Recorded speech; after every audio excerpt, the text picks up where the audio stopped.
बिहार की राजनीति एक बार फिर बड़े मोड़ पर खड़ी नजर आ रही है। सीएम नीतीश कुमार के राज्यसभा चुनाव में जीत दर्ज करने के बाद अब जेडीयू के राष्ट्रीय अध्यक्ष पद को लेकर भी खींचतान मची हुई है, जिसने राज्य का सियासी पारा हाई कर दिया है और बीजेपी के लिए एक बड़ी चुनौती खड़ी कर दी है।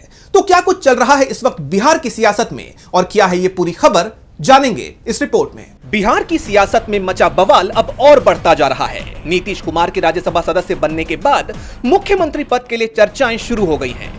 बीजेपी तो पहले से ही सीएम पद पर ताल ठोकने की पूरी तैयारी कर चुकी है, लेकिन जेडीयू ने बीजेपी के प्लान पर पानी फेरने की कोशिश कर रखी है। दरअसल जदयू ने राष्ट्रीय अध्यक्ष पद के चुनाव की अधिसूचना जारी कर दी है, जिसके लिए मुख्यमंत्री नीतीश कुमार 19 मार्च को अपना नामांकन दाखिल करेंगे।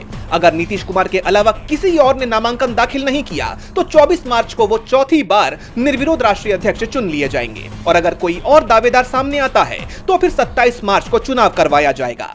इसके लिए पटना में बीजेपी की राष्ट्रीय परिषद की बैठक बुलाई गई, जिसमें सभी राज्यों के प्रतिनिधियों को शामिल होने का न्योता दिया गया है। वैसे पहले ये चर्चाएं चल रही थी कि नीतीश कुमार अपने बेटे निशांत कुमार को पार्टी की कमान सौंप सकते हैं, और जब निशांत की जेडीयू में एंट्री हुई तो ये चर्चाएं और जोर शोर से चलने लगी थी।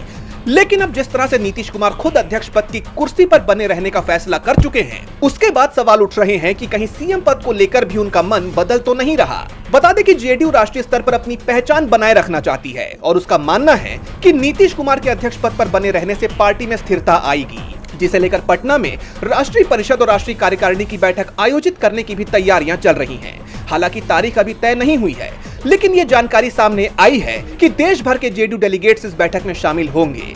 कहा यह जा रहा है कि ये बैठक संगठन मजबूती और भविष्य की रणनीति पर चर्चा करेगी। अब देखना यह होगा कि जेडीयू और बीजेपी के बीच आमने सामने की इस टक्कर में बाजी कौन मारता है।